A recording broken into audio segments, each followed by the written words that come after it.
একটু পড়া হয়েছিল। আচ্ছা, আমি যে এই পর্যন্ত বললাম আপনারা কি ক্যাচ করতে পারছেন? না স্যার পড়ি নাই। আচ্ছা, আমি এই পর্যন্ত যা বলেছি আপনারা কি প্রপারলি বুঝতে পেরেছেন? House purchase.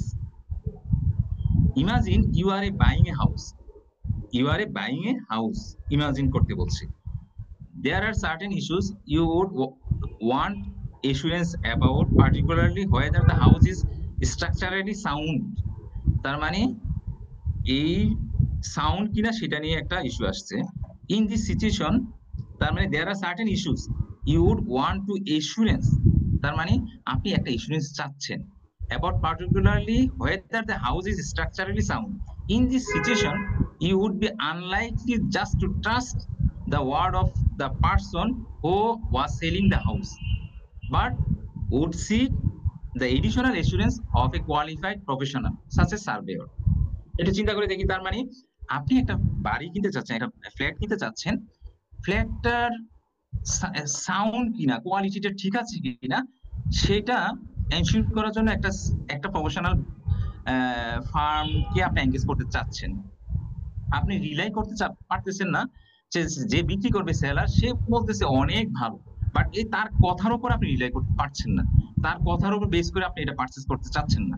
তার মানে আপনি এটা এনগেজ করলেন একটা ফার্মকে, এটা সার্ভেয়র নামে, সে ওই কনসালটেন্সি ফার্ম, এটা সার্ভেয়রের ফার্ম। এই ক্ষেত্রে বলেন তো ফার্স্ট কি এলিমেন্টস গুলো কি কি? You should already be able to see the first key elements of an insurance engagement. আমরা উপরে বুঝলাম যে কি এলিমেন্টস গুলো কি কি। তো আমরা প্রথমে জানি থ্রি পিপল। এখানে থ্রি পিপল কি কারা কারা বলেন তো? Practitioner, intended user, responsible party. Practitioner হচ্ছে, এখানে প্র্যাকটিশনার কি? Accountant, surveyor. এখানে বলা হচ্ছে সার্ভেয়র বলেছে, প্রফেশনাল অ্যাকাউন্টেন্ট বলেছে qualified professional such as surveyor. Surveyor. আচ্ছা, ইন্টেন্ডেড ইউজার কি? যিনি কিনবেন, মানে যে ব্যক্তি কিনবে ঘরটা। তার মানে আপনি, you are buying a house, আপনি, তাই না? আপনি হচ্ছেন ইন্টেন্ডেড ইউজার, কারণ আপনার রিপোর্ট দরকার, তাই না? তার মানে বুঝতে পারলাম যার রিপোর্ট দরকার সে আসলে সে হচ্ছে যে ইন্টেন্ডেড ইউজার মেইনলি। আর ইন্ডিপেন্ডেন্ট তো আরো কিছুই থাকবে সার্কামস্টেন্সেস, ওদেরকে আমরা না। আচ্ছা, আরেকজন পার্টিকে, থ্রি পার্টির মাঝে দুইজন পাইলাম, সার্ভেয়র আর পাইলাম, আর হচ্ছে যে যিনি বিক্রি করবে, রাইট, ল্যান্ডলর্ড অথবা হাউস ওনার। তার মানে আমরা থ্রি পার্টি বুঝে গেলাম, তাই না? আচ্ছা, এবার আসি হচ্ছে থ্রি পার্টি গেল সাবজেক্ট ম্যাটার। সাবজেক্ট ম্যাটারটা কি? এখানে কি কাজটা করতে হবে আপনাকে? স্যার হাউসটা স্ট্রাকচারালি সাউন্ড কিনা এটা হচ্ছে আইডেন্টিফাই করা। Right, exactly, you identified the main point. তার মানে হচ্ছে এটা ফ্ল্যাটটা আসলে কোয়ালিটিটা এনশিওর করে, এটা ঠিক আছে নাকি না। আচ্ছা, সাবজেক্ট ম্যাটার হয়ে গেল। এবার বলি ক্রাইটেরিয়াটা কি? ক্রাইটেরিয়া মানে হচ্ছে যে কিসের বেসিসে আপনি যে এটা চেক করবেন যে সাবজেক্ট ম্যাটারটা ঠিক আছে কিনা, তাই না? বলা হচ্ছে ফ্ল্যাটের কোয়ালিটিটা এনশিওর করতে বলছে। আমার এখন ক্রাইটেরিয়া তো বের করতে হবে। ক্রাইটেরিয়া কি? তার এইখানে হয়তো ক্রাইটেরিয়া বলতে বুঝাইছে যে বিল্ডিং মানে ওয়েল স্ট্রাকচারড এই টাইপের কিছু। হ্যাঁ, আচ্ছা, এই পয়েন্ট আমরা দেখি। সার্ভেয়র উইল জাজ করবে whether the house is sound in the context of building regulation. এখন সার্ভেয়র আসলে কাজটা করবে বিল্ডিং এর, নিশ্চয়ই এটা করার সময় কোনো একটা রেগুলেটরি বডি থাকে, যেমন বাংলাদেশে হচ্ছে রাজুক, তাই না? এই জন্য বলা যাচ্ছে যে বিল্ডিং রেগুলেটরি ইস্যুটা চলে আসছে। প্ল্যানিং রুলস যদি কিছু থাকে, and best practice in the building industry. তার মানে হচ্ছে বিল্ডিং ইন্ডাস্ট্রিতে কি ধরনের প্র্যাকটিস হইতে পারে। সে প্রথম আপনি কাজটা পাইলেন, সে আপনি একজন অডিট ফার্ম, আপনি কাজটা পাইলেন, হ্যাঁ, এই টাইপের একটা এনগেজমেন্ট আপনাকে আমি দিলাম। আমি একটা ফ্ল্যাট কিনতে চাচ্ছি, আপনাকে বললাম যে ভাই তুমি আমার এটা একটু দেখো তো, এটার উপর একটা ওপিনিয়ন দাও। তাহলে আপনি কি করবেন? প্রথমে চিন্তা করবেন একটা বিল্ডিং হচ্ছে, বিল্ডিং এর নিশ্চয়ই কোনো একটা রেগুলেটরি বডি আছে। তার মানে বাংলাদেশে রাজুক চলে আসবে, ওনার প্ল্যানিং কিছু রুলস গাইডলাইন আছে, গাইডলাইনটা ফলো করেছি কিনা। ইন এডিশন আপনি দেখবেন যে আরো 4-5টা আপনার এই ইন্ডাস্ট্রিতে কি প্র্যাকটিস আছে সেটা দেখবেন। আচ্ছা, these are the criteria by which he will judge whether he can give you assurance that the house is structurally sound কিনা। আচ্ছা, এটা বুঝে গেলাম। তার মানে সাবজেক্ট আমরা ক্রাইটেরিয়াটা বুঝে গেলাম। In order to make a conclusion, আপনাকে তো কনক্লুশন একটা রিপোর্ট দিতে হবে, ওপিনিয়ন দিতে হবে, আইদার এটা বলবো সাউন্ড অর নট, তাই না? Surveyor will obtain sufficient evidence আপনাকে গ্যাদার করতে হবে। For example, by looking for damp patches and making the inspections of key elements of the house. তার মানে by looking of dump places and making inspection of key elements of the house. এই dump মিনিংটা কি? স্যাঁতসেঁতে। তার মানে building আপনি just visit করলেন, visit করে দেখলেন কোনো স্যাঁতসেঁতে আছে কিনা, হ্যাঁ, এবং হচ্ছে যে বিল্ডিং এর স্ট্রাকচারটা কি, এলিমেন্টস গুলা কি ঠিক আছে কিনা, এইটা একটু আপনি ভিউ করতে পারেন দেখে ভিজিট করে। Lastly, when you has draw a conclusion, the surveyor will issue a report to you. Conclusion এর সময় সেই report outlining his opinion as to whether the house is sound or not. This report will contain a limitation থাকবে to his work. Limitation কি? আপনি তো visit করে দেখলেন যে আপনি দেখলেন যে প্ল্যান মাফিক কাজটা হয়েছে কিনা, সেটা আপনি দেখলেন। দেখার পর একটু চিন্তা করে দেখেন তো আমার বিল্ডিংটাতে রড প্রপারলি দিয়েছে কিনা, সিমেন্ট প্রপারলি দিয়েছে কিনা। তার মানে এই ইস্যুটাও আপনাকে ভেরিফাই করা উচিত। এখন যদি আপনি না করতে পারেন সেটা আপনার limitation. Ultimately, when you read the surveyor's report, you will have more assurance about the state of the property and correspondingly more confidence to pay the deposit, take out a mortgage and buy the house. তার মানে এই যে আমি যে বললাম যে একটা অডিটরকে engage করলাম, এটা মূল উদ্দেশ্য হচ্ছে যে একজন ইন্ডিপেন্ডেন্ট পারসন দিয়ে আমি এটা এনশিওর হলাম যে আসলে এটা ঠিক আছে কিনা। এখন তার কিছু লিমিটেশন থাকতে পারে, লিমিটেশন না হলে তো বেস্ট ভালো, আর লিমিটেশন থাকলে তো আসলে এটা লিমিটেড হয়ে যাবে, ইন্স্যুরেন্সটা রিজনেবল হবে না। সে যদি ওই যে রড প্রপারলি ঠিক আছে কিনা খোদাই করে যে চেক করে, সিমেন্ট প্রপারলি দিয়েছে যে কিনা বিভিন্ন মেশিন দিয়ে চেক করে, তাহলে সে প্রপার কনক্লুশনটা ড্র করতে পারবে। আদারওয়াইজ সে ভিজিট করে দেখবে স্যাঁতসেঁতে আছে কিনা, ওয়ালে কোথায় ফাটল হলো না কিনা, এই জিনিসটা সে বলতে পারবে। এই হচ্ছে তার মানে একটা এক্সাম্পল দিয়ে আপনাকে বললো সাবজেক্ট ম্যাটার আইডেন্টিফাই করার জন্য। তো এই সাবজেক্ট ম্যাটার গুলো যদি পরীক্ষায় শর্ট কোশ্চেন দেয়, ছোট্ট একটা দিয়ে বলে যে সাবজেক্ট ম্যাটার গুলো বলেন তো কোন কোন পয়েন্ট গুলা, পারা যাবে না? পারা যাবে? জি স্যার। আচ্ছা, ইন্স্যুরেন্স এনগেজমেন্টের উপর একটা এক্সাম্পল আছে, সেটা আপনারা একটু দেখে নেবেন। সিমিলারলি সাবজেক্ট ম্যাটার উপর বলছে, এখানে বলছে you are accountant who has been approached by Jamal who wants to invest in company X. আপনি একজন অ্যাকাউন্টেন্ট, আপনি হচ্ছে জামাল আপনার কাছে অ্যাপ্রোচ করলো যে আমি কোম্পানি এক্স এ কিছু ইনভেস্ট করতে চাচ্ছি। আপনাকে বললো ask you for assurance whether the most recent financial statements of the company X are a reliable basis for him to make his investment decision. তার মানে সে চাচ্ছে কোম্পানি এক্স এ ইনভেস্ট করবে। Invest করার আগে আপনাকে বললো যে ভাই আমি কিছু মানে শেয়ার মানে এই কোম্পানিতে ইনভেস্ট করব, এটা বড় পোরশন হতে পারে, বা একটা এখন কিছু বলে নাই কতটুকু ইনভেস্ট করবে। এই ক্ষেত্রে আপনার কাছে একটা ইন্স্যুরেন্স আছে যে রিসেন্ট ফাইন্যান্সিয়াল স্টেটমেন্টের উপর বেস করে একটা অপিনিয়ন দেন আমার আসলে এইটার কি অবস্থা। এটা নিয়ে আপনার রিলেটেড পার্টিগুলো দেখে নিন। পরের পয়েন্ট আছে level of assurance. Level of এস্যুরেন্সে যেটা বলা হচ্ছে, আমরা জানি দুই ধরনের এস্যুরেন্স সার্ভিস আছে। যত ধরনের এস্যুরেন্স এনগেজমেন্ট গুলো আছে, only two types. One is reasonable assurance and another is limited assurance engagement. Reasonable assurance কি বলছে? It is a high level of assurance that is less than absolute assurance. এখানে একটা word use করেছে less than absolute assurance।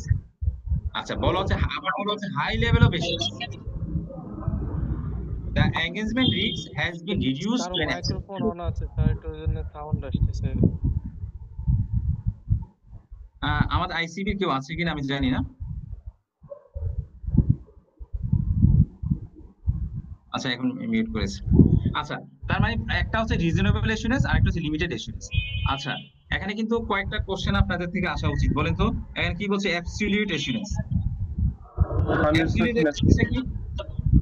100% assurance দিতে পারবে না কি sir, যে মানে কোনটা কি 100%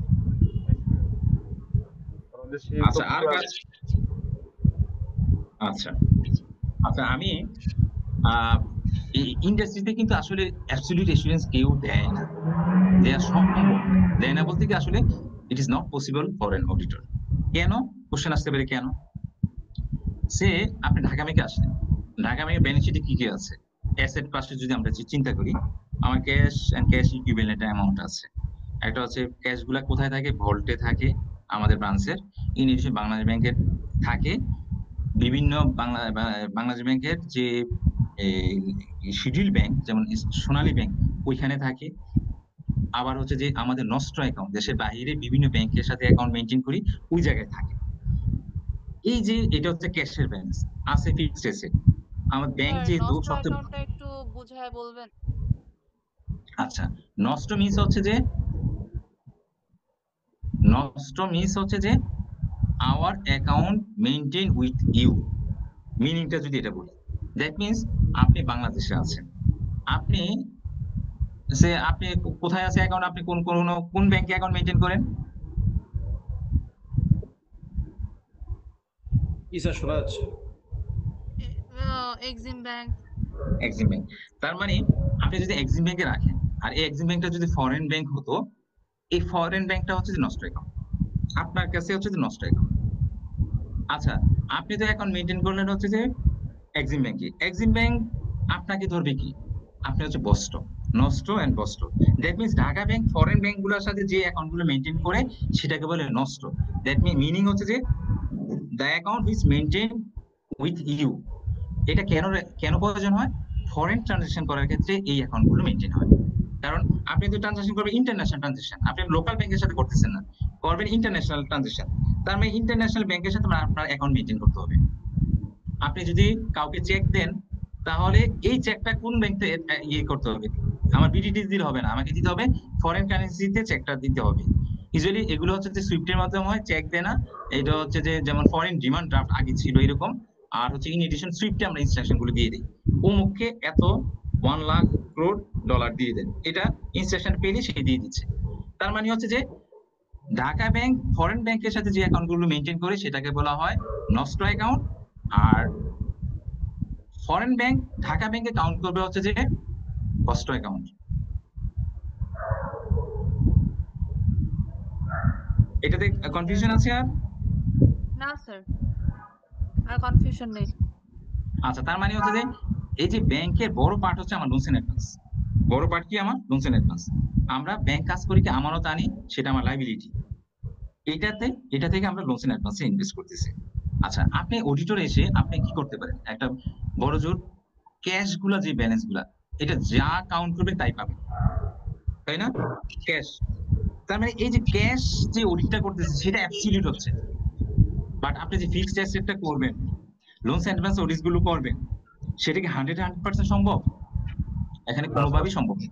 আর হচ্ছে যে কি এই যে অ্যামাউন্ট গুলা আমার আছে ব্যালেন্স শিটে দেখাচ্ছে, এইটা যে ক্লাসিফাইড কিনা আমি তো জানি না। সে কাউকে আমি 100 টাকা দিলাম, বাট সে যদি ডিফল্টার হতে থাকে, আমি যদি প্রভিশন বিল্ড আপ না করি, বা প্রভিশন দেখা যায় যে আমি একটা বিল্ড আপ করতেছি কিসের ভিত্তিতে, বাংলাদেশ ব্যাংকের একটা গাইডলাইন বলে দিচ্ছে আমরা যে ডেপ্রিসিয়েশন চার্জ করতেছি কিসের ভিত্তিতে, একটা এস্টিমেট ধরে নিচ্ছি যে অন এভারেজে ল্যাপটপ গুলা 5 বছর যায়, হ্যাঁ, ফার্নিচার ফিক্সার গুলো 10 ইয়ার্স যাচ্ছে, বাট এটা তো অ্যাবসলিউট না, বিভিন্ন এস্টিমেট কাউন্ট করে ধরতেছি। আমি ধরে নিচ্ছি যে 10% করে পার ইয়ার ডেপ্রিসিয়েশন চার্জ হচ্ছে, বাট কোনো বছর তো আমি এমন হতে পারে যে এই প্রথম বছরে আমি ফুললি এটা ইউটিলাইজ হয়ে গেছে, এটা বেনিফিট আমি পাবো না, 1 বছর পরে এটা মানে অ্যাবসুলেন্স হয়ে যাবে। তার মানে কি অবসুলেন্স হয়ে যাবে 1 বছর পরে। তার মানে হচ্ছে যে এই যে আমি ধরে নিচ্ছি 10% বিভিন্ন এস্টিমেশন জিনিসগুলো আসতেছে, প্রভিশন যে বিল্ড আপ করতেছি, আমি ধরে নিচ্ছি যে একটা লোন ক্লাস মানে আনক্লাসিফাইড, এসএমএ আমরা বলতেছি, সাবস্ট্যান্ডার্ড বলতেছি, ডাউটফুল বলতেছি, ব্যাড এন্ড লস বলতেছি। বাট একটা লোক আমি বললাম যে সাবস্ট্যান্ডার্ড আজকের দিনে, বাট ওই লোকটা জানে যে টাকাটা 1 টাকাও দিবে না সে, বাট আমার ক্রাইটেরিয়া বলতেছে এটা সাবস্ট্যান্ডার্ড, 3টা কিছু দেয় না, তাকে আমি সাবস্ট্যান্ডার্ড বলবো, এটার এগেইনস্টে আমি 20% প্রভিশন বিল্ড আপ করবো। এটা চিন্তা করে দেখেন, আমি জানি একটা ক্রাইটেরিয়া সেট করে দিয়েছে বাংলাদেশ ব্যাংক, এই ভিত্তিতে আমি 20% বিল্ড আপ করতেছি, হোয়াইরাস কাস্টমার মাইন্ডে আছে হচ্ছে যে সে 1 টাকাও দেবে না, সে দেশের বাইরে চলে গেছে। তার মানে কি 100% হওয়া উচিত, তাই না? 100% আসলে আমি টাকাটা পাচ্ছি না, বাট আমি বিল্ড আপ করতেছি মাত্র 20%। তার মানে কি আমি কি এটা এই যে ফিগারটা আমি অ্যাবসলিউট এসুরেন্স কোনোভাবেই দিতে পারবো না। এই জন্যই চলে আসছে যে না, অডিটররা অলওয়েজ হচ্ছে যে high level assurance, reasonable assurance সে মানে ড্র করতে পারবে, কখনই অ্যাবসলিউট এসুরেন্স ড্র করতে পারবে না। হ্যাঁ পারবে, কখন? সে কোন একটা পজিশনে আপনি গেলেন, আপনাকে এনগেজ করা হলো যে ভাইয়া আমার কাজ হচ্ছে যে টাকা পয়সা দেয়া নেয়া, এখন আপনাকে আমি এনগেজ করলাম, আমার হিসাবে আমার এই যে ভোল্টে 100 কোটি টাকা আছে, আপনি এটা এনশিওর করবেন আসলে 100 কোটি টাকা আছে কিনা। বলেন তো এটা কি রিজনেবল এসুরেন্স হবে কাউন্ট করার পর, না অ্যাবসলিউট এসুরেন্স হবে? Absolute assurance. Absolute assurance. তার মানে একটা আইডিয়া হয়ে গেল আমরা ইন জেনারেল, যদিও এটা ইন্ডাস্ট্রিতে ইম্পসিবল। কারণটা কি, এই টাইপের ইস্যু আপনার আসবেই না, কারণ ক্যাশ এন্ড ক্যাশ ইকুইভ্যালেন্ট তো একটা ব্যালেন্স শিট একটা পার্ট মাত্র, ছোট্ট একটা পার্ট। হ্যাঁ, যদি এই টাইপের কেউ হয় যে দাদুর ব্যবসা করে, ও বললো যে ভাই আমার এত টাকা আছে, আমার এই টাকাটা একটু মিলিয়ে দেন তো, আমার এত টাকা মানে আমার পক্ষে তো সম্ভব না, আপনার একটা বড় একটা টিম আছে, আপনি টিম দিয়ে কাউন্ট করে আমাকে একটা এনশিওর করেন যে আমার হিসেবে আছে 100 কোটি টাকা, আপনি এটা ইয়ে করে দেন যে আসলে 100 কোটি টাকা আছে কিনা। এই টাইপের যদি হয়, এই টাইপের আসলে ইম্পসিবল। এই টাইপ ছাড়া আসলে এটা অ্যাবসলিউট কোনোভাবে হয় না, এই জন্য বলা হচ্ছে যে রিজনেবল এসুরেন্স। আরেকটা হচ্ছে যে রিজনেবল এসুরেন্স বলা হচ্ছে it is a high level of assurance that engagement risk has been reduced to an acceptable low level. এই যে এই এসুরেন্সের ক্ষেত্রে হচ্ছে যে রিস্কটাকে লো করা হয়। কিভাবে করা হয়? সাফিসিয়েন্ট এপ্রোপ্রিয়েট এভিডেন্স গ্যাদার করে রিস্কটাকে লোতে নিয়ে আসা হয়। আমি ইনিশিয়ালি জানি যে রিস্ক আছে, এই রিস্ক আছে, এখানে প্রভিশনের শর্টফল থাকতে পারে, হ্যাঁ, এখানে কোলাটারাল সিকিউরিটি এদিক সেদিক করতে পারে। আপনি যদি সবগুলো চেক করতে পারেন তাহলে আমার রিস্কটা হবে লো হয়ে যাবে, অটোমেটিক্যালি রিজনেবল এসুরেন্সটা ড্র করা যাবে। আরেকটা বলা হচ্ছে কি limited assurance, a meaningful level of assurance that is more than inconsequential, মানে জিরোর চেয়ে ভালো, মানে বলা যায় এরকম, but less than reasonable assurance. Reasonable এসুরেন্সের চেয়ে আপনার এটা ডেফিনেটলি লেস হবে, বাট মিনিংফুল আছে। আমরা জানি হচ্ছে যে যদি আপনাকে বলা হয় যে সে আপনারা যদি ম্যানেজমেন্ট থেকে বোর্ড থেকে বললো অডিটর আসছে, অডিটর এনগেজ করছে, অডিটর আসছে, নাম শুনলে কিন্তু অনেক প্রতিষ্ঠানগুলো ভয় পায়। এখন তার মানে হচ্ছে যে অডিটর আসলেই কিছু কন্ট্রোল মানে কিছু অনিয়ম রোধ হয়, ডেফিনেটলি রোধ হয়, কারণ অডিটর আসবে, বছর শেষে একটা অডিটর আসবে, এই ভয়ে দেখা যাচ্ছে যে অনেকে বিভিন্ন ধরনের অনিয়ম করতে চায় না, তাই না? অডিটর আসে যদি ওখানে যেমন ইন্টারনাল অডিটর নাম শুনলে অনেকে দেখা যাচ্ছে যদি জানতে পারে অমুক ব্রাঞ্চে একটা ইন্টারনাল অডিটর যাচ্ছে, ও সব গোছাই ফেলে আগের দিনই, রাতে দেখা যায় 10টা 11টা পর্যন্ত কাজ করতেছে, জাস্ট ইন্টারনাল অডিটর। তার মানে অডিটর আসলে কিছু কাজ হয়, এই জন্য বলা হচ্ছে যে এটা definitely more than inconsequential but less than reasonable assurance. যে রিজনেবল এসুরেন্স সেটার চেয়ে ডেফিনেটলি লিমিটেড এসুরেন্সের এটা হবে কম। The engagement risk has been reduced to an acceptable level. এটা অ্যাকসেপ্টেবল লেভেলে নেওয়া যায়, বাট এটা একেবারে লো লেভেলে আনা সম্ভব না, which then allows a conclusion to express negatively। এই জন্য এটা এক্সপ্রেসটা করে নেগেটিভলি। যেমন রিজনেবল এসুরেন্সের কনক্লুশন আমরা ড্র করি, in our opinion financial statements present true and fair, এই টাইপের ওপিনিয়ন দেয় রিজনেবল এসুরেন্সের ক্ষেত্রে। হোয়ারএজ লিমিটেড এসুরেন্সের ক্ষেত্রে বলি আমরা, based on our review nothing has to our attention that cause us to believe that, say আগের এক্সাম্পলটা আমরা হাউস আমরা কোয়ালিটি এন্ট্রি করেছি, হ্যাঁ, quality of house is not sound. তার মানে আমি বলতেছি আমার কাছে এমন কোন কিছু নজরে আসে নাই যেটার কারণে আমি বলতে পারি যে এটা সাউন্ড মানে কোয়ালিটিটা খারাপ, এটা আমি বলতে পারছি না, আমি নেগেটিভলি এক্সপ্রেস করলাম। হোয়ারএজ আরেক অন্য ক্ষেত্রে বললাম যে ভাই আপনার ব্যালেন্স শিটটা সত্যি চমৎকার, এটা ট্রু এন্ড ফেয়ার ভিউ আসলে এটা রিফ্লেক্ট করছে। তার মানে এটাতে কারো কোনো কনফিউশন আছে? লেভেল অফ এসুরেন্স আপনারা বুঝতে পেরেছেন? জি স্যার। জি স্যার। কারো কোনো কনফিউশন আছে? আচ্ছা, এখানে বলা হচ্ছে লেভেল অফ এসুরেন্স, হ্যাঁ বলেন। স্যার কোনো কনফিউশন? আচ্ছা আচ্ছা, এখানে দেখি লেভেল অফ এসুরেন্সে বলা হচ্ছে যে দেখেন একটা পয়েন্ট শুধু আমি বলি, বলা হচ্ছে যে কি difference between the two types of assurance engagement আর therefore the evidence obtained and the type of opinion given. Key point about evidence is that in all assurance engagement sufficient appropriate evidence must be obtained. বলা হচ্ছে কি in all assurance engagement sufficient appropriate evidence must be obtained, আপনাকে করতেই হয়। We will look at what constitutes sufficient appropriate evidence as we go through the course. When determine whether the evidence is sufficient and appropriate is the level of assurance that our practitioner is trying to give. So it is tried in which the type of opinion being given. In summary, lower level of evidence will obtain for a limited assurance engagement. তার মানে বলা হচ্ছে lower level of evidence আপনি যদি evidence lower level হয় আপনার আসলে assurance এঙ্গেজমেন্টটা limited হবে। The opinion given in insurance engagement therefore depends on what type of engagement it is. আসলে এই ওপিনিয়নটা ডিপেন্ড করে আসলে আপনি কি ধরনের এঙ্গেজমেন্ট টাইপে এঙ্গেজ হচ্ছেন সেটার উপর ডিপেন্ড করতেছে। Say for example that a practitioner is seeking evidence to conclude whether the report issued by the chairman of a company in financial statements is reasonable or not. He could seek evidence conclude that the statement is reasonable and state a report something like this. In our opinion, the statement of chairman regarding X is reasonable.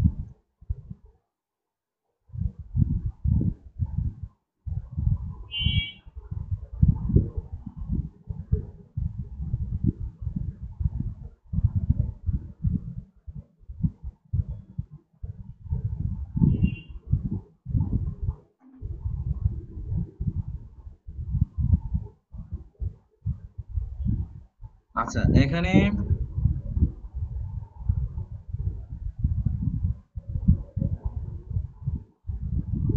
যেমন একটা বলছে using the surveyor example above, a surveyor can only give assurance that the property is structurally sound if he is allowed to enter the property to inspect it.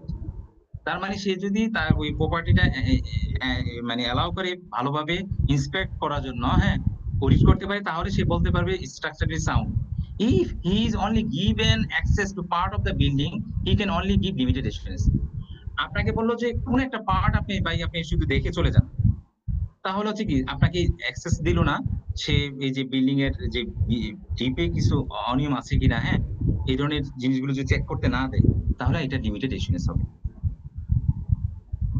Level of assurance এটা আমরা যদি sum up করি, level of confidence, এই যে আমরা জানি user main stake holder যারা, তাদের কনফিডেন্স কি থাকে, রিজনেবল অ্যাসুরেন্সের ক্ষেত্রে হাই থাকে, হোয়ারএজ লিমিটেড অ্যাসুরেন্সের ক্ষেত্রে হয় মডারেট লেভেল বা লো লেভেল থাকে।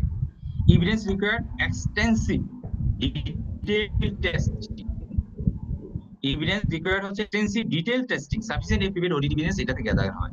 হোয়ারএজ লিমিটেড অ্যাসুরেন্সের ক্ষেত্রে লেস ডিটেইলস আপনি এটা চেক করতে পারেন, মোস্ট ইনকুয়ারি এন্ড অ্যানালিটিক্যাল, মানে আপনি জাস্ট রিভিউ করে দেখবেন এই টাইপের কিছু, মানে আপনি ডিটেইলস সম্ভব না এখানে, আপনি জাস্ট হয়তো কোনো ডকুমেন্টস রিভিউ করলে অথবা ইন্সপেক্ট মানে জাস্ট আপনি ভিজিট করলেন, ভিজিট করে দেখে আপনি কনক্লুশন ড্র করতেছেন, এই টাইপের ক্ষেত্রে হচ্ছে লিমিটেড অ্যাসুরেন্স। সাফিসিয়েন্ট এভিডেন্স হচ্ছে লোয়ার লেভেল থাকে, কনক্লুশন গিভেন হয় positive wording, in our opinion the financial statement dot negative wording হয় নাথিং হ্যাজ কাম, এরকম থাকে। কস্ট এন্ড টাইম, রিজার্ভেশনস থেকে ডেফিনেটলি আপনাকে সময় বেশি দিতে হবে, কারণ যেহেতু আপনি পুঙ্খানুপুঙ্খভাবে অডিটটা করবেন। হোয়ারএজ লিমিটেড অ্যাসুরেন্সের ক্ষেত্রে কস্ট এবং টাইম দুইটাই কম লাগতেছে, ডেফিনেটলি মানে কস্ট কম হচ্ছে। এক্সাম্পল হচ্ছে স্টুডিও অডিট, রিজার্ভেশনসটা ম্যাক্সিমাম এটা হচ্ছে সবচেয়ে খাপ খায় হচ্ছে আমার স্টুডিও অডিটের সাথে। ইন এডিশন যদি আপনাকে ফ্রড ইনভেস্টিগেশন করতে দেয়, ফ্রড ইনভেস্টিগেশন করার ক্ষেত্রে আপনাকে 360 অ্যাঙ্গেলে আপনাকে ভেরিফাই করা লাগতে পারে, এই জন্য এটা রিজনেবল অ্যাসুরেন্স, মানে আপনি কোনোরকম করে দিতে পারবেন না, বলা হচ্ছে 1 কোটি টাকা ফ্রড হয়েছে ভাই, কারা কারা এটার সাথে জড়িত আপনি এটা আইডেন্টিফাই করে দেন। তার মানে এটার ক্ষেত্রে আপনি 100%, মানে এখানে তো স্টুডিও অডিটের ক্ষেত্রে স্যাম্পলিং ইউজ হয়, ফ্রডের ক্ষেত্রে দেখা যাচ্ছে 100% চেক করতে হয়। দেন হচ্ছে লিমিটেড অ্যাসুরেন্স আছে যে রিভিউ ইন্টারিম ফাইন্যান্সিয়াল স্টেটমেন্ট, আপনাকে বলা হচ্ছে যে আমরা ঢাকা ব্যাংক এনগেজ করলাম আপনাকে যে আমার কোয়ার্টারলি আমার এই ফাইন্যান্সিয়াল স্টেটমেন্ট রিভিউ করে দেন তো ঠিক আছে কিনা প্রপারলি। আমরা ঢাকা ব্যাংক দেখতে সিএসআর ফান্ড করি, ইনভেস্ট করি, আমি বললাম যে ভাই দেখেন তো রিভিউ করে ফান্ড কোনো মিসইউজ হচ্ছে কিনা বা ডকুমেন্টেশন গুলো ঠিক আছে কিনা প্রপারলি, এই টাইপের রিভিউ। ইন্টারনাল প্রসেস, আমার একটা কোনো প্রসেসে আমরা আগে ফ্লেক্স কিউব ইউজ করতাম, এখন ওরাকল ইউজ করি, আমরা এখন শিফট করব ফ্লেক্স কিউব থেকে ওরাকলে, আপনাকে এনগেজ করলাম যে ভাইয়া এটার উপর একটা করেন, যে রিভিউ করে দেখেন যে আমরা আগের যে সিস্টেমটা এই সিস্টেম থেকে ফুল ডাটাটা আসছে কিনা, এই জিনিসটা এনশিওর করে দেন। তাহলে লেভেল অফ অ্যাসুরেন্স নিয়ে কারো কোশ্চেন নাই? ঠিক আছে, বুঝতে অসুবিধা হলো? না Do you understand? একটা কোশ্চেন ছিল স্যার একটু অফ টপিকের। সরি জি স্যার একটা কোশ্চেন ছিল একটু অন্য টপিকের। হ্যাঁ আর ধরেন আমি একটা ফার্মকে দিয়ে রিভিউ করালাম আমার অডিটেড করবে, এখন সেই ফার্মকে দিয়ে আমি আবার এক্সটার্নাল অডিট করাতে পারি? এখানে যেটা বলা আছে রিভিউ তো কিন্তু আপনি কিন্তু রিভিউ করছেন only, it doesn't mean that you will prepare the report, তাই না?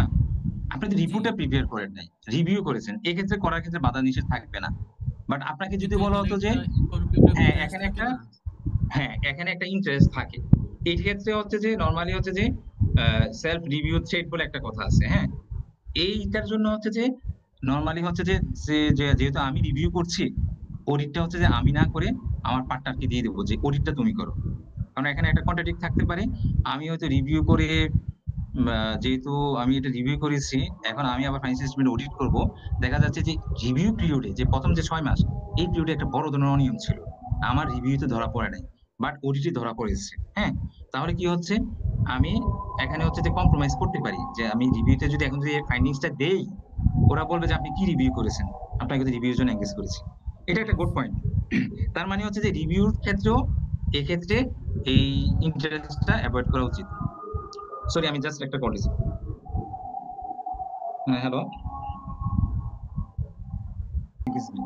এটা আপনারা দেখে নিন, আমাদের ডিসকাশনে চলে আসছে। আমরা শুরুতে যে ডিসকাশন করেছিলাম, এক্সচেঞ্জ এঙ্গেজমেন্টের এক্সাম্পল গুলো কি কি আছে, local authority audit, insurance company audit, bank audit, pension scheme audit, charity audit, statutory audit, branch audit, হ্যাঁ, কি কি আছে দেখেন, অনেক ধরনের আছে। There are also many issues user want assurance on where the terms of engagement will be agreed between the practitioner and person commissioning the report, মানে responsible party. For example, value for money audit, environmental audit, cost benefit report, due diligence audit, review of specialist business activities, internal audit, report on website, তার মানে সব activities গুলো এখানে চলে আসছে, যেটা আমরা ডিসকাশনে চলে আসছে। এখানে দেখেন একটা প্রফেশনাল জাজমেন্ট একটা ইস্যু আসছে, একটা ওয়ার্ড আছে প্রফেশনাল জাজমেন্ট। এই ওয়ার্ডটা আপনি প্রতিনিয়ত পাবেন, আমরা প্রত্যেকটা চ্যাপ্টারে দেখাচ্ছে যে প্রফেশনাল জাজমেন্টটা আসবে। এখানে জাজমেন্টটা বলতে কি বোঝাচ্ছে, এখানে বলা হচ্ছে যে although the assurance engagement may deal with many different subject area, the need for practitioner to apply professional judgment is common to them all. এই প্রফেশনাল জাজমেন্টটা আপনার কোথায় কোথায় লাগতে পারে, no matter what is being এশিওর্ড।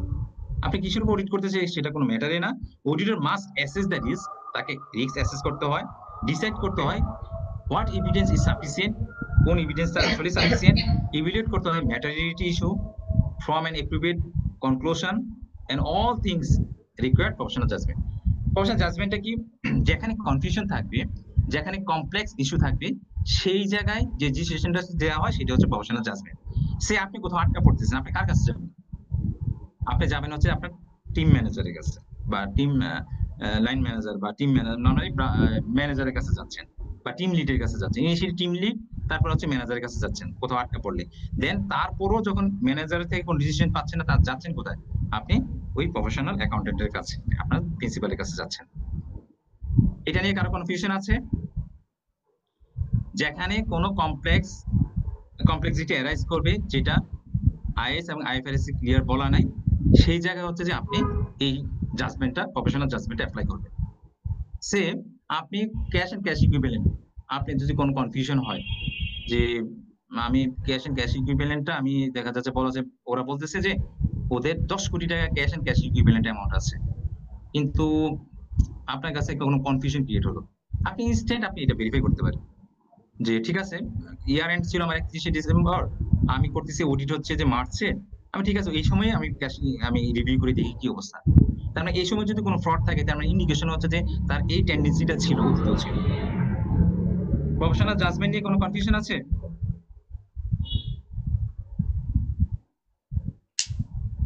Hello, না sir, বুঝতে পারছি। আচ্ছা, তারপর দেখি ওয়াই ইন্স্যুরেন্স ইজ ইম্পর্টেন্ট। এটা ডেফিনিটলি এটা ইম্পর্টেন্ট আছে। যদি একটু দেখি, আমরা দেখি জাস্ট সেকশন ওভারভিউটা দেখি, who is the user will depend on the nature of the subject matter.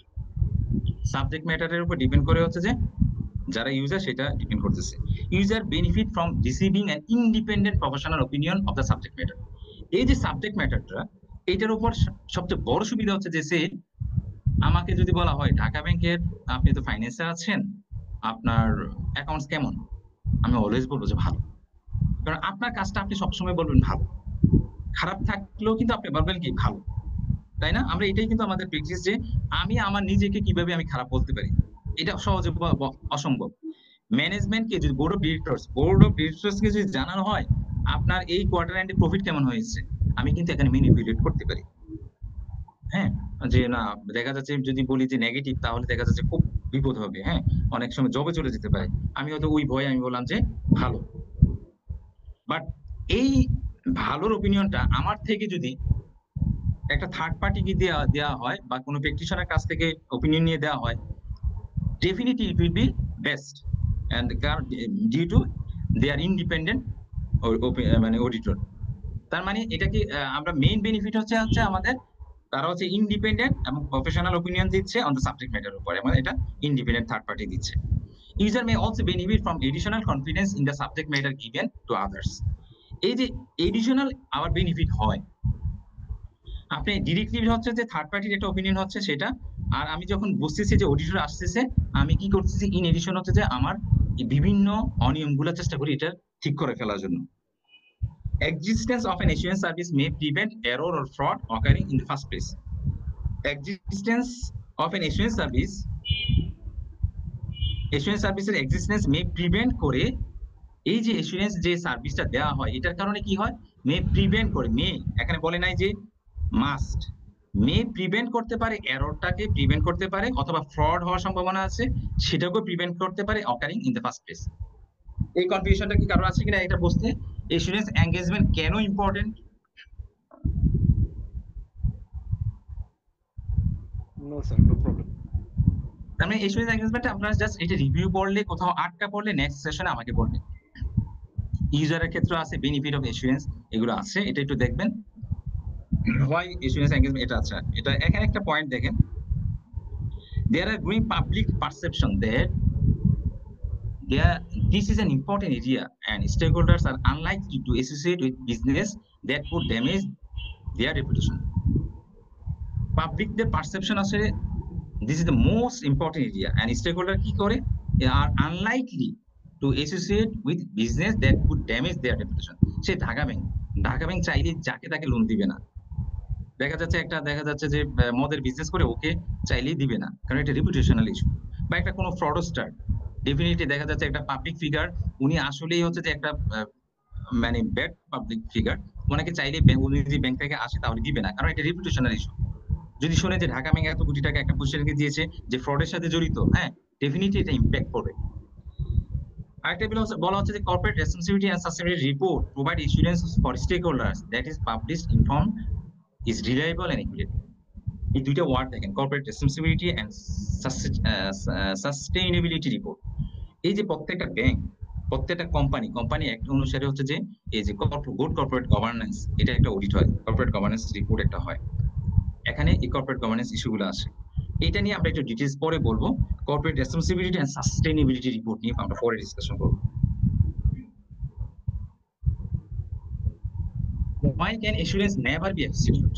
আরেকটা পয়েন্ট আসছে যে এসুরেন্স, আমরা প্রথমে দেখলাম যে এসুরেন্স কেন অ্যাবসলিউট হতে পারে না, তার আগে আলোচনা আসছে যে এসুরেন্স অলওয়েজ রিজনেবল এসুরেন্স হতে পারে। হাইস্ট লেভেল এসুরেন্স হচ্ছে reasonable assurance, not absolute assurance. আরেকটা হচ্ছে লিমিটেড এসুরেন্স। এখানে বলা হচ্ছে why can assurance never be absolute. কারো কোনো আইডিয়া আছে? কয়েকটা পয়েন্ট বলেন তো, কেন অ্যাবসলিউট এসুরেন্স আমরা দিতে পারি না সেই ফার্মগুলো? স্যাম্পল বেসিসে কাজ করে থাকি আমরা, রাইট। আর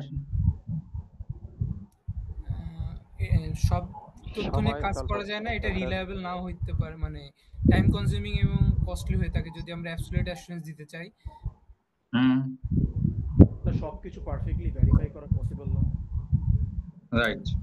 তার মানে অনেকগুলো পয়েন্ট আছে, আমরা জাস্ট শর্ট পয়েন্ট একটু দেখি। The facts that testing is use, অডিটরটা কি 100% অডিট করে? কখনোই না, আমরা স্যাম্পলিং বেসিসে অডিট করি। সে ঢাকা ব্যাংকে এক বছরে কয়েক লক্ষ ট্রানজাকশন, আপনি কয়টা ভেরিফাই করবেন? তার মানে এখানে স্যাম্পলিংটা ইউজ করতেছে, স্যাম্পলিং বেসিস আমরা অডিট করতেছি, এটা একটা লিমিটেশন। সেকেন্ড পয়েন্ট হচ্ছে যে আমাদের যে অ্যাকাউন্টিং সিস্টেমটা, আপনি আমাদের কোর ব্যাংকিং যে সিস্টেম, ওই জায়গায় আমরাই হাবুডুবু খাই। থার্ড পার্টি এসে যে সিস্টেমটা, এই সিস্টেমটা তো আসলে এখানে একটা ইনহেরেন্ট রিস্ক আছে। এই সিস্টেমটাই দেখা যাচ্ছে যে এখানে খুব পরিচিতি না অডিটরের জন্য, তাই না? তার মানে এই যে accounting system on which assurance provider May place A degree of Reliance, আপনি এটার উপর রিলাই করতেছেন যে এটা সুপার ডুপার, এখানে কোনো সমস্যা নেই, বাট আমি ইন্টারনাল, আমি জানি এখানে কি ধরনের অনিয়ম হইতে পারে সিস্টেমে। তার মানে এখানে একটা অপশন আছে। সে আমি একটা এক্সাম্পল যদি বলি তাহলে আর ভালো বুঝতে পারবেন। ভ্যালিডেটেড এন্ট্রি বলে একটা অপশন আছে। ভ্যালিডেটেড এন্ট্রি মানে আমি আজকের দিনে গত বছর আমার লজিক্যালি কি গত বছর ইয়ার এন্ড হয়ে গেছে 2024, আমি কিন্তু ব্যাক ডেটে আর কোনো যাওয়ার সুযোগ নেই, কিন্তু সিস্টেমে একটা অপশন আছে আপনি চাইলে আজকের দিনে ব্যাক ডেটেড এন্ট্রি দিতে পারবেন। তার মানে আজকের দিনে আপনি বললেন আমি অক্টোবরে একটা ট্রানজাকশন করবো, তার মানে ভ্যালিডেটেড এন্ট্রি করা যায়। তাহলে এটা করলে কি হচ্ছে পুরাই একটা অনিয়ম হয়ে যায়, এগুলো অ্যালাউড না। আচ্ছা যাই হোক, তারপরে আসি the facts that most of audit evidence is persuasive rather than conclusive. এই persuasive and rather than conclusive কারো আইডিয়া আছে? No sir. আচ্ছা, সে আপনি ক্যাশ দেখে, আপনি ক্যাশ এন্ড ক্যাশ ইকুইভ্যালেন্ট অডিটরে কিন্তু ইয়ার এন্ডে গিয়ে যখন 31শে ডিসেম্বর ইয়ার এন্ডে গিয়ে কিন্তু cash and cash equivalent check করে স্যাম্পল বেসিসে 8-10টা ব্রাঞ্চ চেক করে নেয়। আপনি কোন একটা ব্রাঞ্চে গিয়ে ক্যাশ দেখে আপনি বলেন ওই ওনাদের লেজারে বলা আছে যে 50 কোটি টাকা, আপনি কাউন্টিং করে দেখলেন 50 কোটি টাকা আছে। এটা কি কনক্লুসিভ না? এটাকে বলে কনক্লুসিভ। তার মানে আপনি এন্ডে একটা ডিসিশন চলে আসেন, এটা কনক্লুসিভ। বাট পারসুয়েসিভ মিন্স হচ্ছে যে আপনি এটাকে একেবারে 100 বলতে পারবেন না। সে আমরা বলতেছি কি ফিক্সড অ্যাসেটের ক্ষেত্রে কি হয়, fixed asset cost value minus written down value, এটা একটা ইস্যু। তার মানে রিটেন ডাউন ভ্যালু বলতেছি। ইন এডিশন আপনি বললেন যে আপনি ফিক্সড অ্যাসেট ভেরিফাই করতেছেন, ডকুমেন্টস দেখে ভেরিফাই করতেছেন। আপনি আমি বললাম যে আমাদের গাড়ি আছে 50টা, আপনি ডকুমেন্টস আপনি ভেরিফাই করলেন যে 50টা গাড়ি আছে, কিন্তু 50টা গাড়ি কি আপনাকে দেখিয়েছি আমি ফিজিক্যালি দেখিয়েছি? দেখাই, তাই না? তার মানে এই যে 50টা গাড়ি তো আপনার পক্ষে সম্ভব না দেখা। আমি যদি বলি আপনাকে এই গাড়িটা ভাই এটা কয়টা 50টা গাড়ি, 2টা গাড়ি 1 কোটি টাকা করে আছে, আমি বললাম একটা গাড়ি আছে যে এখন নোয়াখালীতে আছে, আপনি বলছেন আমি গাড়িটা দেখতে চাই, এটা কি সম্ভব? এটা সম্ভব না। তার মানে হচ্ছে কি এই যে আমি বলতেছি আমার ফিক্সড অ্যাসেটে আমার দেখা যাচ্ছে একটা কম্পোনেন্ট, আমি বলতেছি যে কার হচ্ছে যে আমার 50টা গাড়ি আছে, আপনি কিন্তু এটা ডকুমেন্টস দেখে এভিডেন্স দেখে আপনি বললেন যে ঠিক আছে, বাট আপনি কিন্তু এটার এক্সিস্টেন্স আপনি জানেন আছে নাকি না। এটা রিলাই করাটা আসলে সম্ভব না। মানে রিলাই করা না, এটা হচ্ছে যে ভেরিফাই করা আপনার পক্ষে সম্ভব না, 100% সম্ভব না। আবার আপনাকে আমি বললাম যে লোনস এন্ড অ্যাডভান্স আমাদের বড় পার্ট হচ্ছে 80% হচ্ছে যে ভেরিফাই করতে অডিটরদের 80% ভেরিফাই করতে হয়। হ্যাঁ, একটা বড় সুবিধা হচ্ছে যে টপ 20 বড়োয়ার যদি আপনি নেন তাহলে কিন্তু 80% ভেরিফাই চলে আসে। টপ 20 বড়োয়ার নিলে দেখা যাচ্ছে হয়তো 70-75% চলে আসে টোটাল লোনস এন্ড অ্যাডভান্সের। আচ্ছা, আপনি ভেরিফাই করবেন কি? এখানে দেখেন কতগুলো ইস্যু আছে। আমরা একটা বড়োয়ার আমার অনবোর্ড করলাম, বড়োয়ারে আমি কেওয়াইসি করলাম, প্রপার ঠিক আছে। এই লোন দেওয়ার সময় আমার কি কি থাকে দেখেন। আমি দিচ্ছি কোনো একটা লোনটা দিয়েছি হচ্ছে যে কোনো একটা বিল্ডিং কনস্ট্রাকশনের জন্য অথবা কোনো একটা ফ্যাক্টরি করার জন্য, এটা দিলাম। এই যে লোনটা আপনি দেখতেছেন যে লোনটা সে ডিফল্টার হচ্ছে কিনা, এটা আপনি এনশিওর করতেছেন যে সে 3টা কিস্তি দিল, ডিফল্টার মানে সে কি কন্টিনিউ কিস্তি দিচ্ছে কিনা। যদি না দিয়ে থাকে তাহলে প্রভিশন যদি সে বিএল হয়ে যায় প্রভিশন প্রপারলি আছে কিনা। এখন এটার সাথে আরো অনেক ইস্যু আছে। কিরকম? এই যে আমি যখন ব্যাংক যখন লোনটা দেয় ওকে 100 কোটি টাকা সে লোনটা দিয়েছে, ওর থেকে আমি কোলাটারাল সিকিউরিটি 150 কোটি টাকা নিয়েছি অ্যাটলিস্ট। কোনো ক্ষেত্রে যদি কম হয় সে 100 কোটি টাকা আমি কোলাটারাল সিকিউরিটি নিয়েছি, কি নিয়েছি? ল্যান্ড এন্ড বিল্ডিং নিয়েছি আমি। এখন এই ল্যান্ড এন্ড বিল্ডিং কি আপনি কি আমার এই কোলাটারাল সিকিউরিটি প্রপারলি দেখা সম্ভব? এই যে ডকুমেন্টস, এই যে ল্যান্ড এন্ড বিল্ডিং, এটা কি আসলে ওই যে জমিগুলা সে দিয়েছে সেটা কি খাস জমি দিয়েছে কিনা সেটা কি অডিটরের পক্ষে দেখা সম্ভব? যদিও এখানে থার্ড পার্টি থাকে, এখানে অনিয়ম হিউজ হয়। আমি যেহেতু ইংলিশ ছিলাম, দেখা যাচ্ছে হিউজ অনিয়ম হয়। আপনার ফ্ল্যাট দেখা যাচ্ছে আমি বিক্রি করে ফেলতেছি, কিভাবে সম্ভব? কারণ আমার সাবরেজিস্ট্রি অফিস তো মর্গেজ হচ্ছে সাবরেজিস্ট্রি অফিসে, ওই জায়গায় আপডেট নেই। আপনি একটা ফ্ল্যাট বিক্রি করলেন হচ্ছে যে মর্গেজ দিলেন হচ্ছে যে সে সিটি ব্যাংক থেকে একটা লোন নিলেন, মর্গেজ করলেন সিটি ব্যাংকের সাথে, 1 মাসের মাথায় ঢাকা ব্যাংক থেকে একটা লোন নেন, সেম ফ্ল্যাটটা আপনি আমাকে মর্গেজ দিয়ে দিলেন। তার মানে কি এই যে আপনি আমরা রিটেল প্রোডাক্ট যে হাউস বিল্ডিং লোনটা আপনি ভেরিফাই করতেছেন, আপনি তো দেখতেছেন আমি নিয়মিত কিস্তি দিচ্ছি, আমি জানি যে আসলে আমি ফ্ল্যাটটা 2 জায়গায় মর্গেজ দিয়ে রেখেছি। তার মানে এটা কনক্লুসিভ কখনোই আপনি বলতে পারবেন এটা 100%। আপনি বলতে পারেন যে 98% ওকে, 99% ওকে, বাট এখন 100% আপনি বলতে পারবেন না। এই পয়েন্টটা ক্লিয়ার? কারো কনফিউশন আছে? স্যার এবার ক্লিয়ার স্যার। আচ্ছা, তারপর বলা হচ্ছে যে The fact that issuance provider would not test every item in the subject matter. Balance শিটের আমাদের ব্যালেন্স শিটের ফিগার হচ্ছে 43,000 কোটি টাকা। অডিটরের পক্ষে কি সম্ভব 43,000 কোটি টাকা ভেরিফাই করা? তার মানে সে 100% ভেরিফাই করে না, স্যাম্পলিং বেসিস করে। তারপরে পয়েন্ট বলতেছে যে client staff members may collude in fraud. স্টাফটা যদি ফ্রড হয়, আমি 50টা ইনডিসিশন করেছিলাম সিটি ব্যাংক এবং ট্রাস্ট ব্যাংক মিলে। দেখা যাচ্ছে যে এই ফ্রডস্টাররা কি করে, একেবারে গ্যাংস্টার থাকে, বড় ধরনের টিম। যদি ওদের প্ল্যান থাকে 50 কোটি 100 কোটি টাকা ব্যাংক থেকে বের করে ফেলা। ওরা ফ্রডটা যখন করে স্টার্টিং এ, বড় একটা টিম তো, আপনার ফ্ল্যাট আমি দেখা যায় ব্যাংকে দিয়ে দিচ্ছি, বিভিন্ন ধরনের এনআইডি অনিয়মটা করে ফেলতেছে। হ্যাঁ, হিউজ অনিয়ম হয়েছে। দেখা যাচ্ছে আপনার নামে যে এনআইডি, এই এনআইডি আমার নামে আছে, শুধু আপনার ছবিটা চেঞ্জ। আপনার ছবি আমার এনআইডিতে, আমি একজন ফ্রডস্টার, আপনার সব তথ্য ঠিক আছে, বাবা মা আপনার নামটা, বাট ছবিটা ভিন্ন। এনআইডি যখন কেএসসি তে দিছে, বা এটা 2008 সালের এনআইডি, তখন আমার দাড়ি ছিল না, এখন দাড়ি। আগে সুস্থ ছিলাম, এখন ভাই হ্যাংলা পাতলা হয়ে গেছে। আগে পাতলা ছিলাম, এখন অনেক মোটা হয়ে গেছে।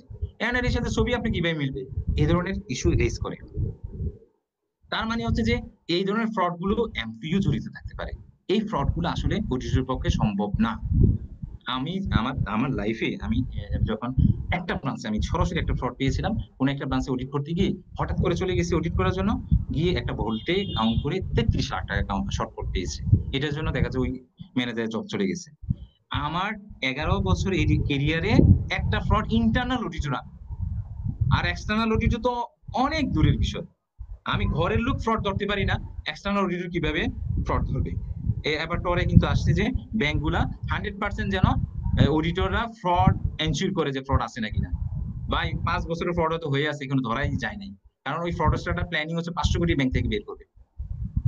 আমার যদি ডিরেক্টর লেভেলে ইনভলভমেন্ট থাকে, কিভাবে আপনি ধরবেন?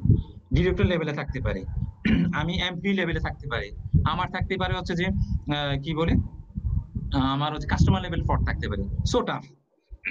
বেশি এক্সাম্পল মনে আমি দিয়ে দিচ্ছি না। The fact that assurance provider rely on the reasonable party, তার মানে assurance provider রিলাই করে responsible party। তার মানে এটাও একটা fact, and is staff to provide correct information। তার মানে আপনি অডিটর আমার উপর রিলাই করতেছেন যে আমি আসলে রেসপন্সিবল পার্টি, আপনি আমার উপর রিলাই করাই লাগতেছে। আপনি আসলে কিন্তু আমি কিরকম, আমি তো আপনি জানেন না বাস্তবে আমি কি অনিয়ম করে রেখেছি। আমি ব্যক্তি মানুষটা ভিন্ন, বাট ফাইন্যান্সিয়াল স্টেটমেন্টে কি ধরনের পলিউশন করে রেখেছি, কি ধরনের ফ্রড ফর্জারি করে রেখেছি, আপনার পক্ষে জানা সম্ভব না। The fact that some items in the subject matter may be estimate, এই যে এস্টিমেটের ইস্যুটা চলে আসছে, দেয়ার আর আনসার্টেন, এই ইস্যুগুলো চলে আসছে। Fact that the nature of insurance report might itself limited, যেমন itself limited as every judgment and conclusion of the insurance provider has drawn cannot be included in it। আমরা জানি এই যে ইন্স্যুরেন্স রিপোর্টটা, মানে যদি অডিট রিপোর্টটা বলি, ইন্স্যুরেন্স রিপোর্টটা বাদে এর অডিট রিপোর্টে আমরা জানি হচ্ছে যে এই যে 4 ধরনের রিপোর্ট বললাম, কোয়ালিফাইড, আনমডিফাইড অর কোয়ালিফাইড। মডিফাইড হচ্ছে 3টা, কোয়ালিফাইড, অ্যাডভার্স, ডিসক্লেইমার, তাই না? আর আনমডিফাইড উইথ এমফাসিস অফ ম্যাটার। তাহলে 5 ধরনের রিপোর্ট আছে। এই রিপোর্টের ফরম্যাটটা কিন্তু যা আছে এজ ইট ইজ রাখে। আনমডিফাইড, কোনো মডিফাই হচ্ছে না বলে আনমডিফাইড রিপোর্ট দিচ্ছে বা আনকোয়ালিফাইড রিপোর্ট দিচ্ছে। যখনই মডিফাই হচ্ছে, মডিফাইটা যদি ফাইন্যান্সিয়াল মানে true and fair with impact না করে, তাহলে এমফাসিস ম্যাটার দিচ্ছে। যখন দেখা যাচ্ছে যে ফাইন্যান্সিয়াল স্টেটমেন্টে রিফ্লেক্ট করতেছে, মডিফাই করতেছে, দেন হচ্ছে ইজি। বাট সব পয়েন্ট এখানে এই ফরম্যাটে যা আছে এজ ইট ইজ থাকে, কিছু পয়েন্ট আমরা অ্যাড করে আমরা বলতে দিচ্ছি যে এটা কোয়ালিফাইড, এটা অ্যাডভার্স, এটা ডিসক্লেইমার, এটা আনমডিফাইড রিপোর্ট, এই টাইপের বলতেছি। তার মানে অডিট রিপোর্টটাও একটা ইটসেলফ একটা লিমিটেশন। এইটা নিয়ে কারো কোনো কনফিউশন আছে কিনা এই পয়েন্টটাতে?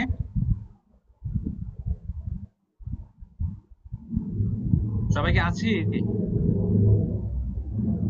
জি স্যার। স্যার বুঝতে পারছি। সবাই কি অ্যাডজাস্ট হয়ে যাচ্ছে না? ঠিক আছে না স্যার, ঠিক আছে। না না স্যার ঠিক আছে স্যার। আমি মনে হয় বেশি এক্সাম্পল দিয়ে ফেলতেছি না?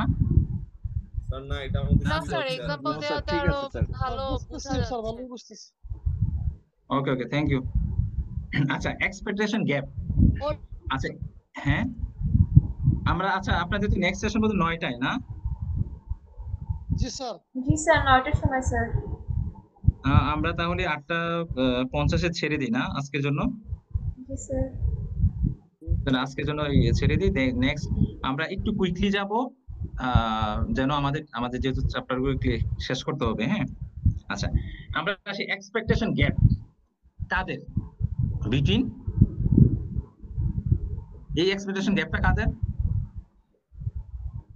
এই এক্সপেকটেশন গ্যাপটা বিটুইন হচ্ছে যে হ্যাঁ assurance provider versus user, intended user. Say shareholder কি মনে করে?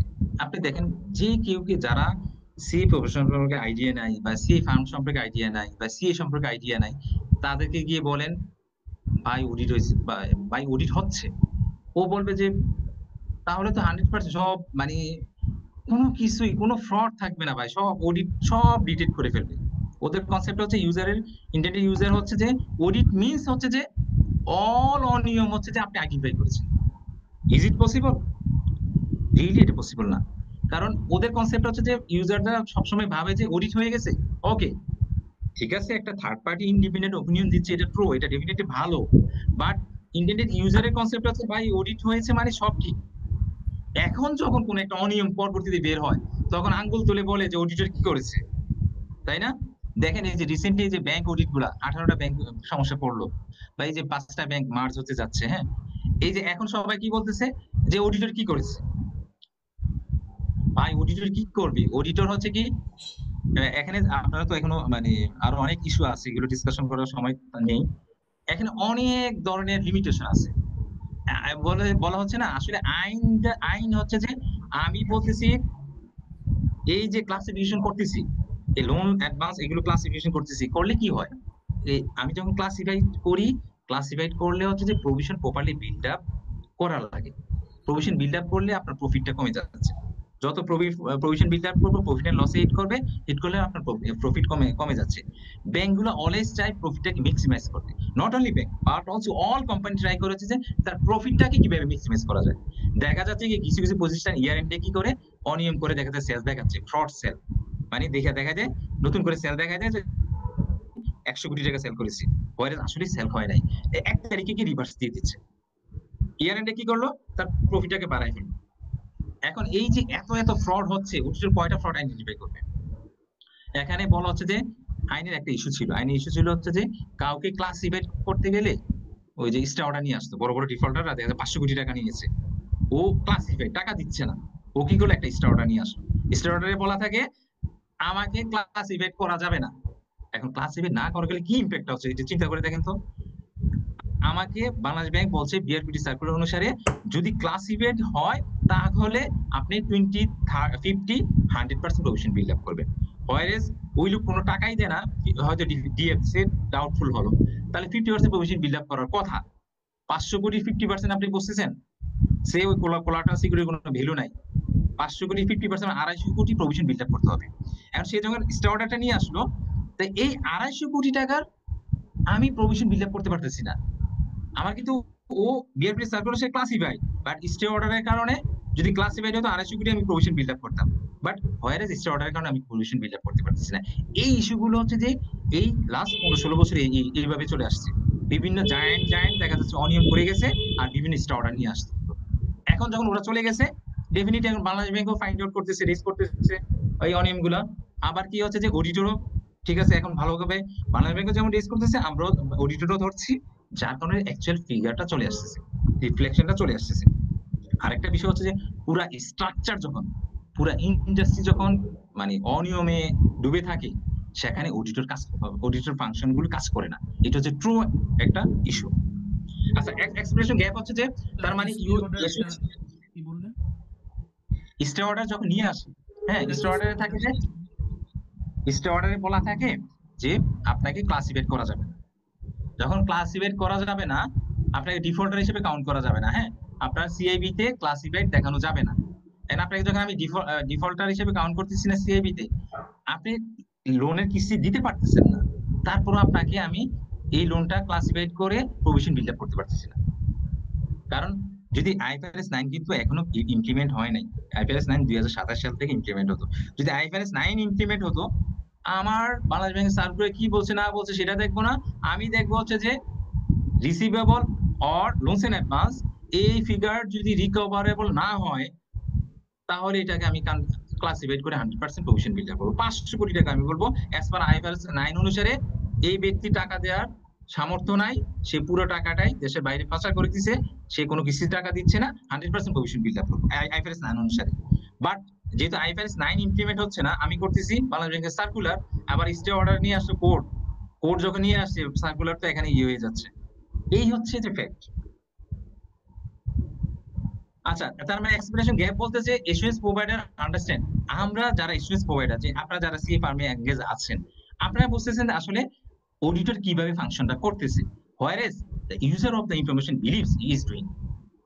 তার মানে এই যে তার বিশ্বাসের সাথে আপনার কাজের একটা ফারাক, সেটা হচ্ছে এক্সপেকটেশন গ্যাপ। এই গ্যাপটা আমরা তার আগের স্লাইডে আমরা দেখেছি, লিমিটেশন অফ ইস্যুরেন্স, এটার জন্যই মূলত এই এক্সপেকটেশন গ্যাপটা হয়। আচ্ছা, এখানে একটা কোশ্চেন বলছে, what 3 of the following are benefits of issuance what? Sorry, which 3 of the following are benefit of issuance what? বলেন তো কোনটা কোনটা এখানে?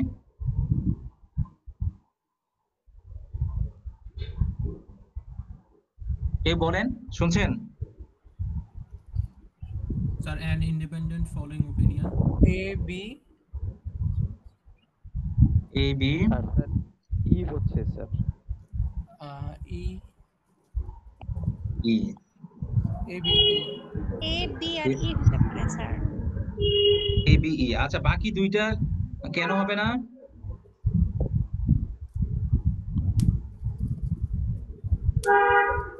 দেখেন পয়েন্ট দুইটা বলা হচ্ছে কি, testing as a result of sampling is চিপার। হ্যাঁ, এখানে দেখেন চিপার ফর দ্য রেসপন্সিবল পার্টি। আচ্ছা, রেসপন্সিবল পার্টি মানে কি? সে আমরা ঢাকা ব্যাংক হচ্ছে আমরা রেসপন্সিবল পার্টি, তাই না? এখন আপনার এই স্যাম্পলিং প্রসিডিউরটা কার? এটা অডিটরের না রেসপন্সিবল পার্টি? অডিটরের। তার মানে এই অডিটরের কাজের প্রসিডিউরটা আসলে মানে রেসপন্সিবল পার্টি জানার দরকার নেই, তাই না? is a cheaper for responsible party testing as a result of sampling is a responsible party এটা কি ওনার কাছে কি গুরুত্ব আছে না কিনা সেটা দেখার বিষয় না। তার মানে আসলে এটা হয় না। আর এটা বলছে judgement on estimates can be conclusive. আমরা জানি জাজমেন্ট অলওয়েজ আসলে কনক্লুসিভ না, এটা পারসুয়েসিভ হবে। জাজমেন্ট কখনো কনক্লুসিভ আসলে দিতে পারে না। যেখানে কনফিউশন আপনি বলতে পারেন যে এটা আমার দৃষ্টিতে মনে হচ্ছে ঠিক, বাট ওভার এভিডেন্স এখানে দেখার বিষয় আছে যে আসলে ওভার এভিডেন্সের উপর বেস করে এটা করবে। কনফিউশন থাকলে এই জাজমেন্ট কখনো কনক্লুসিভ হয় না। আচ্ছা, এই পর্যন্ত 3.2 পর্যন্ত সবাই আমরা ক্লিয়ার? জি স্যার। Yes sir. জি স্যার। আচ্ছা, তাহলে আমরা নেক্সট হচ্ছে যে আমরা হিস্টরি অডিট নিয়ে আমরা ডিসকাশন করব আজকে। তাহলে আজকে এখানে এন্ড করি। কারো কোনো কনফিউশন থাকলে, কারো কোনো কোশ্চেন থাকলে আমাকে বলেন। হ্যাঁ হ্যাঁ, ডেফিনেটলি বলুন স্যার। ক্লাস সিনপসিস তোলার জন্য কি স্যার আমি আপনাকে মেল করব? হ্যাঁ, আমাকে তাহলে একটু নক দিলে আমরা নেক্সট সেশনটা নিয়ে এটা এই সিনপসিসটা দিয়ে দেই। কারণ এতে কি হলো, এখন যদি আপনাকে জি স্যার এখন যদি দিয়ে দেই, দেখেন নেক্সট সেশনের এই সেশন পর্যন্ত দিতে পারি, তাই নেক্সট সেশনে আপনি অ্যাটেন্ড করলেন না। অনেকে দেখা যাচ্ছে যে এটা দেখে যে চিন্তা করলো যে ম্যাটেরিয়ালস পেয়ে গেছে, আমি রিডিং করলেই হয়ে গেল, কিন্তু এখানে কিন্তু বোঝার বিষয়, রিডিং করার বিষয় না। জি স্যার। স্যার তাহলে স্যার নেক্সট সেশনে স্যার আপনি সিনপসিসটা স্যার দিবেন। জি স্যার। রাইট। তাহলে নেক্সট সেশনে আমরা ট্রাই করি। নেক্সট সেশনে আমরা ট্রাই করব হচ্ছে যে এই চ্যাপ্টার ফার্স্ট চ্যাপ্টার পাশাপাশি সেকেন্ড চ্যাপ্টারটাও এন্ড করার জন্য। তাহলে তারপরে আমরা করব। হ্যাঁ, তাহলে আজকে এন্ড করি। হ্যাঁ জি স্যার। ওকে, আর সবাই ট্রাই করবে ডেফিনেটলি অ্যাটেন্ড করার জন্য। হ্যাঁ।